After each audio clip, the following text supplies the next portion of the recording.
KNN.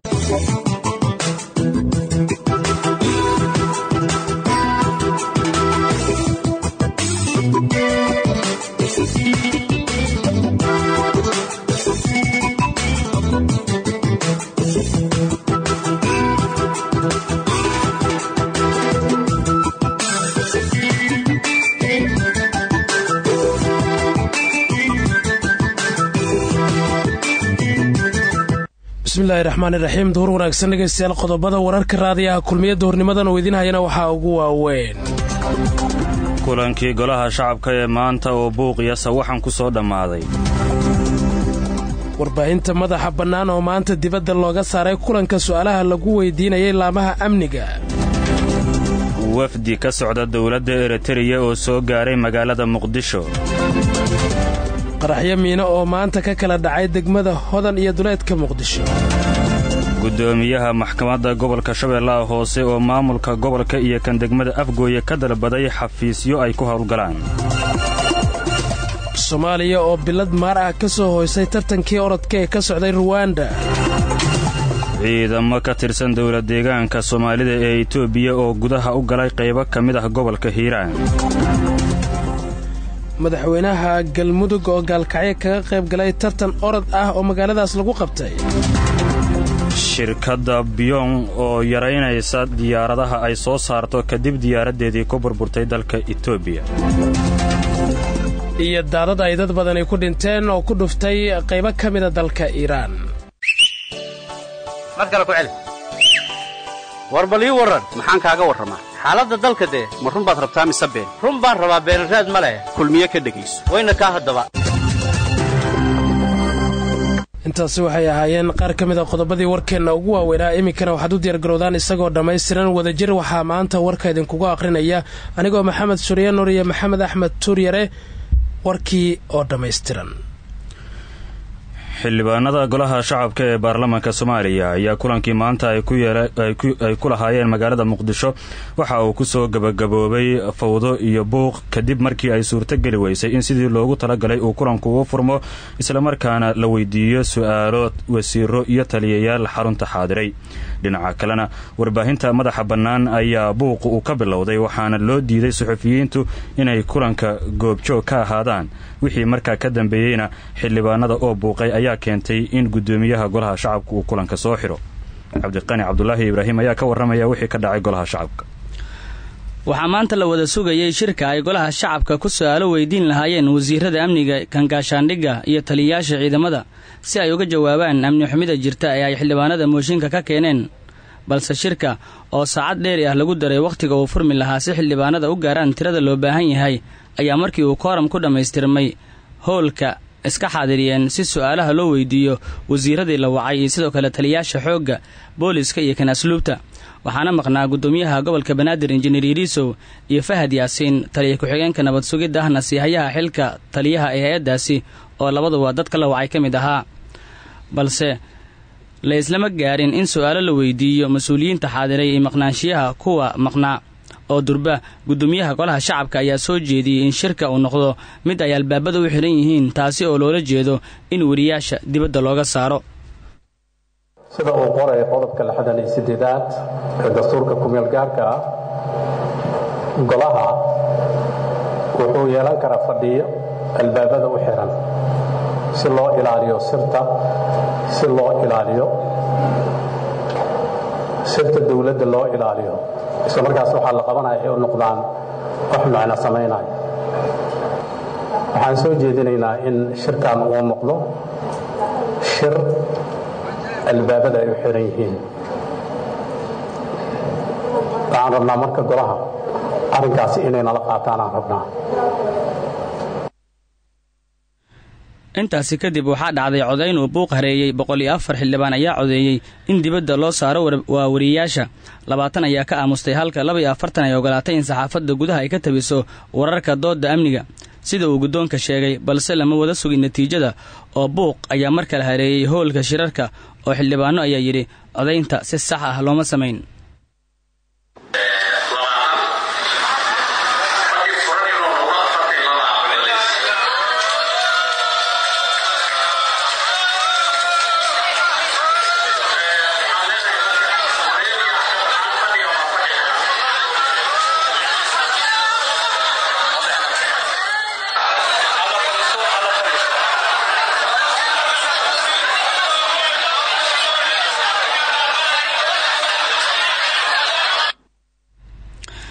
ciidamada amniga ayaa intaasi kadib la amray in ay dibadda hoolka shirarka uga saaraan wariyaasha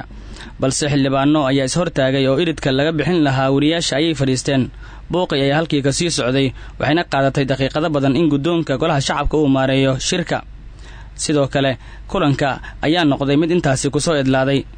markii kulanka la isku afgaran waayey laguna kala tegay ayaa xildhibaanadii codeeyey in ay wariyaasha joogaan islamarkaana hor istaagay in hoolka shirarka wariyaasha laga saaro yidhaahdeen sidan waxaan yeelayna ma aha miiriyaha waxaan rabnaa inay joogaan sida wax loo waxeeyeyna waxay ka hor imaanaysaa oo aysan waafaqsanayn dastuurka iyo xoroosaadka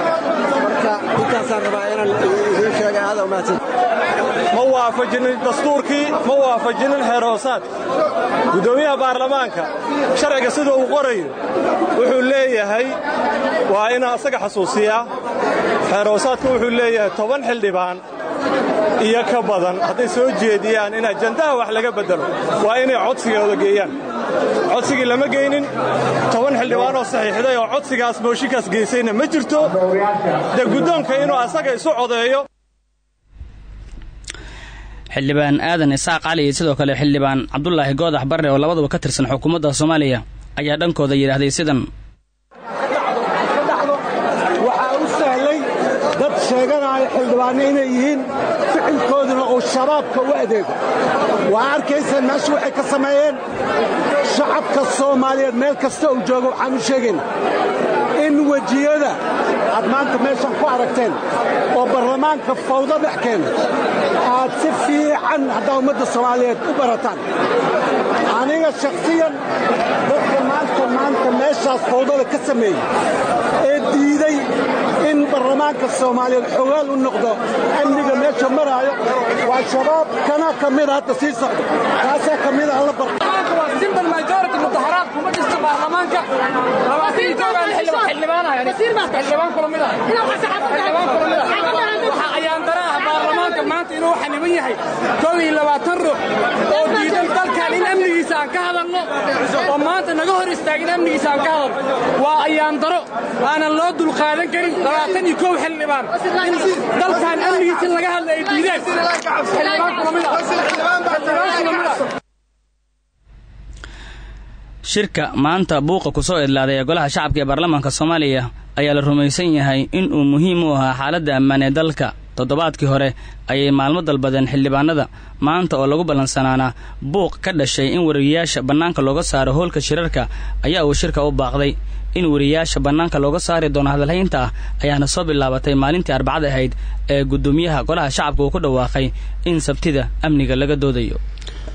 mahadsanid cabdiqani cabdulaahi ibraahim wararka kale arrintaa la xiriira soo kordhana wararkeena iyo barnaamijyadeena dambe ayaa haddii rabbi raalli uu ka noqdo kaga bogan doontaan qaraxyo miina ayaa maanta ka kala dhacay degmada hodan iyo duleedka muqdisho kuwaasoo dhaliyay khasaare kala duwan sida uu ku faahfaahinayo waryaheenna farxaan maxamed xuseen sida ay dadka deegaanka ay xaqiijiyeen waxuu qarax ka dhacay inta u dhaxaysa isgoosyada Daale iyo Baaruwax ee magaalada Muqdisho qaraxa oo ahaa miina la dhigay wadada dhinaceeda ayaa waxaa ku dhaawacmay ilaa 3 qof oo ka agdhawaa halka uu qaraxa ka dhacay sida ay sheegeen dad goobjoogyaal ah dhaawacyada ayaa waxaa loola cararay isbitaalada ku yaala magaalada Muqdisho kuwaasi oo lagu qaaday mootobajaaj sidoo kale wararka waxay sheegayaan in qaraxa kadib ay goobta gaareen ciidamada ammaanka qof ka mid ah goobjoogyaasha oo la hadlay idaacadda Kulmiye ayaa wax uu ka warbixiyay sida ay wax u dhaceen qarax wuxuu ka dhax baar wax ilaa daalinta u dhaxayso marka meesha hadda xoogaa buuqeeda badan laguma dhawaan karo laakiin dhowr qof oo dhaawac oo wajaajo lagu wado waa arkay ilaa hadda dadku way fahmi lahayn aniga eriyada xoogaa waa ka fogaa markaan soo dhawaad dadna baabuur waa ku dhahay kuwana bamba gacan laga tuuro way dheen aniga baraagsi hadda joogaa dhowr qof oo dhaawac oo wajaajo lagu wado waa arkay oo shacaba mayaani intaas dhaawaca arko wixii kale weli ma arkin meeshii looma dhawaan karo ciidana joogo dhanka kale waxa uu qarax ka dhacay inta u dhaxaysa deegaanada Siinka Dheer iyo Ceelasha Biyaha ee duleedka magaalada Muqdisho qaraxa ayaa la sheegayaa in lala beegsaday kolonyada ciidamada AMISOM oo marayay wadadaasi ilaa iyo hadda lama oga khasaaraha rasmiga ee ka dhashay qaraxa ciidamada AMISOM lala beegsaday iyadoona wararka ay sheegayaan in qaraxa kadib ay rasaas far badan ay fureen ciidamada AMISOM magaalada Muqdisho iyo duleedkeeda waxaa muddooyinkii dambe ka dhacayay qaraxyada miino kuwaasi oo intooda badan lala eeganayay ciidamada AMISOM iyo kuwa dawladda iyadoona miinooyinkaasi ay mararka qaar haleelayeen gawaarida dadka shacabka ah habeenadii ugu dambeeyey waxaa ka dhacay magaalada muqdisho 2 qarax iyadoo qaraxyadaani ay ku soo aadayaan xilli ciidamada ammaanka ay adkeeyeen wadooyinka magaalada muqdisho kuwaasi oo intooda badan ay xireen. wafdi ka socda waddanka Eritrea ayaa maanta yimid magaalada muqdisho sida ay baahisay wakaalada wararka Soomaaliyeed ee Soona. waxaa maanta yimid magaalada muqdisho wasiirka arrimaha dibadda ee Eritrea Cusmaan Saalax iyo la taliye ka tirsan madaxtooyada Eritrea. wakaaladu ma aysan sheegin ujeedada safarka mas'uuliyiintan, hase ahaatee dowladda Eritrea iyo dowladda Soomaaliya ayaa bilaabay cilaaqaad iyo iskaashi sanadkii hore waxa ayna ku wada jiraan heshiiska 3 geesoodka ah ee iskaashiga Geeska Afrika. waxaa la filayaa inay la kulmaan madaxda dowladda, waxaana garoonka diyaaradaha ee magaalada muqdisho ku soo dhaweeyay wasiirka wasaaradda arrimaha dibadda ee xukuumadda Soomaaliya Axmed Ciise Cawad. bishii hore wafdi uu hogaaminayo Cusmaan Saalax ayaa tagay Somaliland, waxa ayna maalmo joogeen magaalada Hargeysa halkaas oo ay kula yeesheen madaxda Somaliland. gudoomiyaha maxkamadda gobolka Shabeellaha Hoose ayaa maamulka gobolka iyo kan degmada Afgooye ka dalbaday xafiisyo ay ku howlgalaan, sida markan uu warkan ku faahfaahinaya waryaheena Yunis Duraan Cali. gudoomiyaha maxkamadda gobolka Shabeellada Hoose ee maamulka Koonfur Galbeed Soomaaliya Dr. Saciid Cumar Xasan Subiir oo la hadlayay idaacadda Kulmiye waxa uu sheegay in maxkamadda gobolka Shabeellada Hoose inaysan haysan goob ay ku howlgasho oo ku taala gobolkaasi, wuxuuna gudoomiyuhu ka dalbaday maamulka gobolka Shabeellada Hoose inay xarun ka siiyaan degmada Afgooye si bulshada ay ugu adeegaan. gudoomiyaha maxkamadda gobolka Shabeellada Hoose oo ka hadlaya arrinta ayaa waxa uu yiri sidan: Afgooye kuma lahan xafiis xarun ah. waan weydiisanay waa ka codsanay gudoomiyaha gobolka Shabeellaha Hoose, gudoomiyihii hore khayr Allah si waa ka codsaday aad iyo aad ayaan weydiiyay muddo badan ayaan weydiinayay in degmada Afgooye xarunta degmada Afgooye in laga siiyo xafiis, dhowr xafiis, 2 xafiis. waa codsanay waan qoranay inaan fariisan halkaas aan ku shaqeyno, balse waa haleelweyn ma suurtagelin. marka waxaan ka rajeyn doonaa gudoomiyaha cusub Najax in hadda naga sii doono xafiis degmada, in xafiis naga sii doono hadii leeyahay degmada Afgooye aan ku shaqeyn doono. diyaar ayaa u nahay inaan ku shaqeyn doono anaga iyo gudoomiyaha Afaankaba. waxaan iyaga u nahay garsoorka gobolka Shabeellaha Hoose inaan tagan aan ku shaqeyno hadii meesha naga sii xafiis. taas ayaa naga go'aan garsoorkeen inaan ku shaqeyno meesha. Dr. Saciid Cumar Xasan Subiir gudoomiyaha maxkamadda gobolka Shabeellada Hoose ayaa waxa uu tilmaamay in shaqaalaha maxkamadda iyo mas'uuliyiintaba aysan qaadan wax mishaar ah, isagoona intaa raaciyay in hadda ay si kumeel gaar ah ugu howlgalaan xarunta maxkamadda gobolka Banaadir ee magaalada Muqdisho. waxa uu sheegay gudoomiyaha inay caqabad ku qabaan shabaab oo dadka ku nool gobolkaasi ay garsoor u doontaan. waxaan ku shaqeynaa si voluntary ah. shaqaalaha ma qaataan wax mishaar ah gobolka Shabeellaha Hoose. garsoorka maana haystaan wax xafiis qalabeen ah. waxaan marti aan ku nahay ama dulsaar aan ku nahay maxkamadda gobolka Banaadir ayaan dulsaar ku nahay. dacwooyinka ugu badan waxay naga soo gaaraan dhulkan Jasiira ilaa Ceelasha, dhulkan Dexdan waa Dexda Afgooye wixii ka sokeeya waa dacwooyinka inta badan noo yimaada Afgooye ilaa wixii ka soo sokeeya Ceelasha. waa intaas Ceelasha dhinacan bari u gadoon ilaa xeebta Jasiira waa dhulkaas waa dacwooyinka soo gaara. wixii ka xageeyay inta badan waxay aadaan shabaab haysta, shabaab ay aadaan inta ma iman karaan. qofkii inta yimaada dhinac kale wuxuu aadaa shabaab. sidaas darteed marka shabaabka qaada shabaab ay aadaan. marka insha Allah waxaan rajeyn doonaa in dawladda ay ka saari doonto dhulkaas shabaab ay gacanta ku hayaan. deegaanada degmooyin ka tirsan gobolka Shabeellada Hoose ayaa waxa maamula dagaalamayaasha shabaab. dadka ku nool gobolkaasi ayaana garsoor u doonta deegaanada shabaab ay ka joogaan gobolkaasi. maamulka maxkamadda gobolka Shabeellada Hoose ee Koonfur Galbeed Soomaaliya ee dibad jooga ayaana si ku meel gaar ah ugu shaqeeya magaalada Muqdisho. ciyaartoy matalayay Soomaaliya ayaa waxa ay bilad maar ah ka soo hooyeen tartan ay uga qayb galeen wadanka Rwanda. Maxamed Shuuriya Nuur ayaa ka waramaya. tartanka orodka ee Rwanda ka socday Soomaaliya waxa uga qayb galay 4 ciyaaryahan kuwaas oo kala ah Cabdullaahi Jaamac Maxamed, Cabdirashiid Yuusuf Cali, Cabdicasiis Cabdullaahi Maxamed iyo Dahaba Yuusuf Subeer. Cabdullaahi Jaamac Maxamed ayaa ku tartamayay orodka 1500 oo mitir. isreebka qaybtaasi ayuu ka soo gudbay, ugu dambeynna kama dambaysta ayuu ku tartamay, waxaana uu Soomaaliya u soo hooyay bilada Maarta oo lagu abaalmariyo guuleystaha kaalinta 3aad. Cabdirashiid Yuusuf Cali oo ordaya 800 oo mitir ayaa galay kaalinta 5aad. cabdicasiis cabdulaahi maxamed oo ku loolamaya 3,000 oo mitir ayaa xirtay kaalinta shanaad ee qaybtaasi halka dahabo yuusuf subeer oo ah gabadha keliya ee Soomaaliya tartankan ku matalaysay ay ka qayb qaadatay orodka 400 oo mitir waxaana ay ka gashay kaalinta 6aad wasiirka wasaaradda dhalinyarada iyo ciyaaraha Soomaaliya xildhibaan Khadiija Maxamed Diriye oo qoraal kooban soo dhigtay maanta boggeeda Facebook ayaa waxa ay tiri Allah ayaa mahad leh aniga oo ku hadlaya afka dawladda waxaan hambalyo leeyahay xidigaha waajibaadka qaran ku gudanaya dalka Rwanda kaalmo fiican ayay ka soo hoyeen Cabdulaahi Jaamac Maxamed waxa uu galay kaalinta 3aad orodka 1500 ee mitir sidaas waxaan ku helnay bilada maarta ah guuleystaha bilada maarta Cabdulaahi Jaamac Maxamed ayaa bishii Maarso isla sanadkan tartankii orodka Djibouti waxa uu ku guuleystay bilada dahabka ee orodka 1500 oo mitir tani waa guushiisii labaad ee uu gaaro sanadkan 2019 ciidamo ka tirsan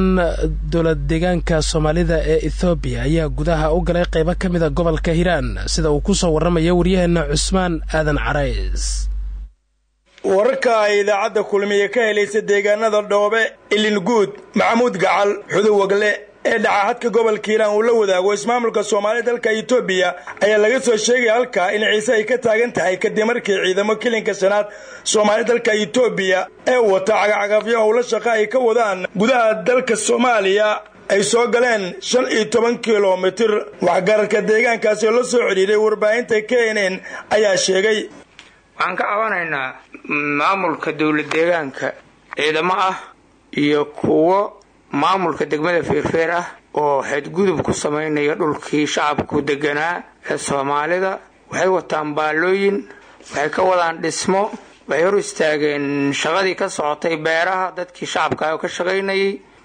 sida uu sheegay walaalkay iga horeeyay dadka waddankaas degan dhulkan deganahna waa dhulkii Soomaalida xadgudubka ka jira meeshaas ee hayaan nimanka dawlad deegaanka oo degmada Feerfeer laga xukumo oo dadkii cumburin iyo dhibaato iyo barakac ku hayo oo dhulkay lahaayeen iyo dhulkay deganaayeen iyo beerahoodii iyo waxay lahaayeen dhabaya gacanta la wareegay shaqada ka wado shaqadaas oo dhismo wara waaweyn oo la qodayo beertiyo mataqaanaa la falayo waxaan rabnaa marka oon halkan ka sheegaynaa dawladda Hirshabeelle tan federaalka tan dawladda dhexe ee Itoobiya inay meeshaas faragelin ku samayso gobolka Hiiraan ee xuduudda leh dawlad deegaanka Itoobiya ayaa nahanay ma qaada karno taaka dalka Soomaaliya inta ay lagu soo xadgudbayo ma qaada doona hadaan shacabna xuduudda Itoobiya iyo Soomaaliyana waa la wada og yahay ninka nool hadda jooga lama rabay tan uurka ku jirta xataa maamkay qariirada waa la gaarsiin doona meesha martana waa la ogaa doona ma qaada karna taaka meeshaas waxa ka socota waa qayaano qaran anagoo shacab ma qaada karna mana qaado odayaashana ayaa ka codsanay dawladda federaalka Soomaaliya maamulka Hirshabeelle inay kala hadlaan madaxweyne Mustafa Cagjar arrimaha ku aadan ciisada ka taagan deegaanka dhaca gobolka Hiiraan iyo deegaanka ismaamulka Soomaaliya dalka Itoobiya Cusmaan Aadan Carays warbaahinta kulmiye beledweyne markana Gaalkacyo madaxweynaha maamulka Galmudug Axmed Ducaale Geelle Xaaf ayaa maanta magaalada Gaalkacyo waxa uu ka qayb galay tartan orod ah oo magaaladaasi lagu qabtay Liiban Cajiib Xaaji ayaa soo waramay madaxweynaha Galmudug Axmed Ducaale Geelle Xaaf iyo xubno ka tirsan golihiisa wasiirada oo maanta ka qayb galaya munaasabad lagu xusiyay maalinta nabadda iyo horumarinta isboortiska 6 Abriil waxaana intii ay socotay munaasabada looga hadlay marxaladihii nabad raadinta Gaalkacyo ay soo martay halka ay maanta ay joogto iyadoona markii dambe madaxweynaha Galmudug iyo wasiiradiisa ay ka qayb galeen tartanka orodka gaaban oo lagu muujinayo nabadda magaalada Gaalkacyo ka jirta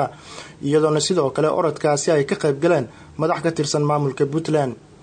Xaaf oo la hadlayay wariyaasha ayaa sheegay in maamulkiisu xoog uu saarayo sidoo uga qayb qaadan lahaa nabadda gobolka Mudug wuxuuna intaasi uu ku daray inaan la arki karin qof hub sharci darro ku wata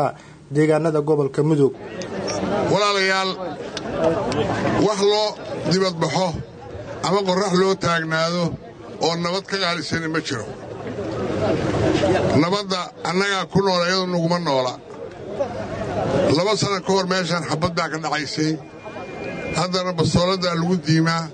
xabadda ma dhacda hadda laakiin baryaha kuwa hadda la sitaan rabnaa in dadku dhigaan kuwa hadda la sito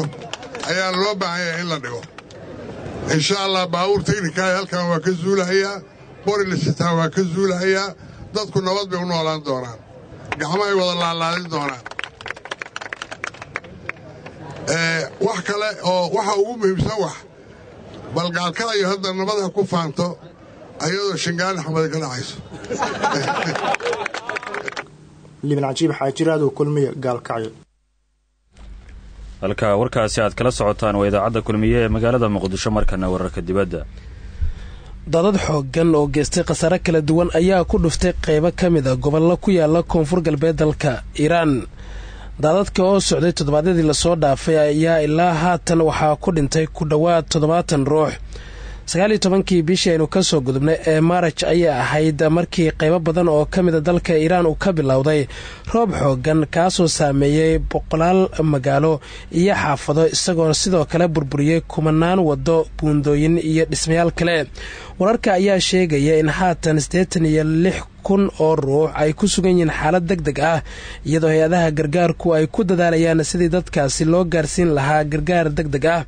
wasiirka arrimaha dibadda ee dowladda Iiraan Yaafad Asriif ayaa sheegay in cunaqabatayntii uu ku soo rogaal celiyay madaxweynaha Mareykanka dalkaasi ay saameyn ku yeelatay gargaarkii hay-adaha caalamigu ay u fidin lahaayeen dadka ku waxyeeloobay daadadka ku dhuftay qaybo badan oo ka mid a waddanka Iiraan maxamed ugu dambeyntiina maxamedow shirkadda Boeing ee Mareykanka laga leeyahay ayaa yaraysay soo saarista nooca diyaaradii dhowaan shilka ku gashay waddanka Ethiopia Boeing ayaa hadda si ku meel gaar ah waxa ay u yaraysay tirada ay soo saarayso diyaaradaha 737 waxaana ay midaan diyaaraddu ku doonaysaa in lagu yareeyo qalqalka ka dhalan kara iyo sidoo kale in jawaab laga bixiyo caradii bulsho ee ka dhalatay diyaaradihii ku burburay Indonesia iyo Ethiopia waxaa soo saarista diyaaradaha tirada guud laga soo yareynayaa 52 waxaana la geynayaa 42 bishan Abriil bartamaheeda sida ay shirkadda Boeing ku sheegtay waray soo saartay go'aankan waxa uu jawaab u yahay caradii dadweyne ee ka dhalatay diyaaradda 737 Max shilka ay ku gashay waddanka Ethiopia warkii duhur oo idaacadda kulmiye ee Muqdisho aad ka dhageysanayseen intaas